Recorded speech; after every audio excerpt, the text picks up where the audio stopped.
Глава Ингушетии провел совещание по вопросам реализации программы аппаратно-программного комплекса «Безопасный город». Исполняющий обязанности начальника управления республики по обеспечению деятельности по защите населения и территории от чрезвычайных ситуаций Ибрагим Ганижев рассказал о работе системы.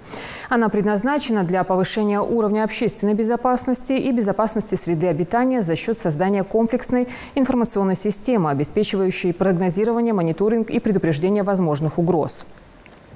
Он проинформировал, что в декабре 2017 года на заседании межведомственной рабочей группы принято решение согласовать демонтаж принятых в опытную эксплуатацию комплексов фото-видеофиксации нарушений ПДД из-за участившихся многочисленных умышленных повреждений. Юнусбек Евкуров сказал об эффективном применении аппаратно-программного комплекса «Безопасный город». Цитата. «Вы должны отслеживать ситуацию на охватываемых территориях. Что касается нанесения порчи комплексом, то преступники должны понести заслуженное наказание», заключил руководитель субъекта. Общее количество составляет 55 комплексов фотофиксации. Также оснащение города Магаз комплекс средствами автоматизации, входящий в комплекс единый центр обработки данных.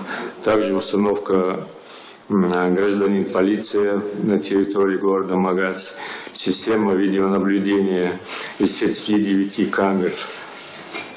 Второй этап, это 17 по 21 год, это создание всей региональных платформ оставшихся 7 муниципальных образований, которые включают установку 538 камер видеонаблюдения, 2 камеры предупреждения лесных пожаров, в которые запланирована установка в Жиаровском районе. Сколько благодаря этим видеокамерам раскрыто различных или преступлений, или нарушений, или еще что-то, это раз.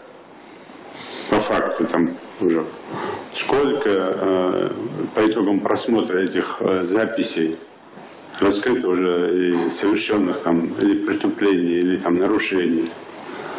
Кто-то на машине неправильно гоняется, кто-то скорость превысил, кто-то мусор кидал не в том месте. Мы же камеры для этого устанавливаем. Кто-нибудь занимался этим анализом? Что дали эти камеры? Итог какой? Эффект от этих камер какой?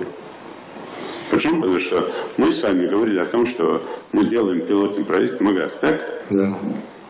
Запишите у себя это все и посмотрите, что они прописали в пилотном проекте. Вы же ее не просто поставили, эти камеры. У вас каждый месяц должно быть совещание, анализ деятельности этих камер. Вы должны предъявлять претензии начальнику ГОВОДа, РОВОДа, главе администрации. Вы, твои люди должны это все просматривать и говорить, мы для чего вам эти камеры поставили? Вот здесь у вас вот это, вот здесь вот это.